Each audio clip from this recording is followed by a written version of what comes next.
నెల్లూరు జిల్లా ఉదయగిరి నియోజకవర్గంలోని వింజమూరు మండలం చాకలకొండ గ్రామంలో కాకర్ల మాల్యాద్రి నూతన గృహప్రవేశ కార్యక్రమం ఘనంగా జరిగింది. ఈ కార్యక్రమానికి తెలుగుదేశం పార్టీ జాతీయ ఉపాధ్యక్షులు మాజీ ఎమ్మెల్యే బొల్లినేని వెంకటరామారావు, టీడీపీ యువనేత బొల్లినేని కార్తీక్ హాజరయ్యారు. గ్రామానికి చేరుకున్న వారికి స్థానిక టీడీపీ నాయకులు, కార్యకర్తలు, గ్రామస్తులు ఘన స్వాగతం పలికి ఆత్మీయంగా ఆహ్వానించారు. అనంతరం గృహప్రవేశ కార్యక్రమంలో పాల్గొన్న బొల్లినేని వెంకటరామారావు కుటుంబ సభ్యులను అభినందిస్తూ నూతన గృహంలో సుఖశాంతులు, ఆయురారోగ్యాలు, ఐశ్వర్యాలు వెళ్లి విరియాలని ఆకాంక్షించారు.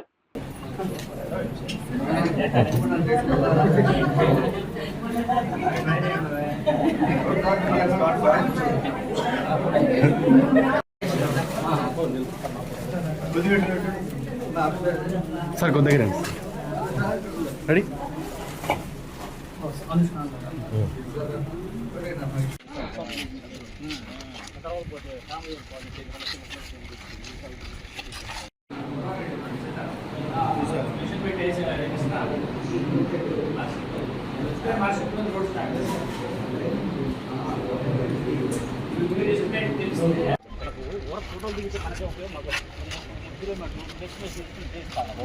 చేస్తే మాకు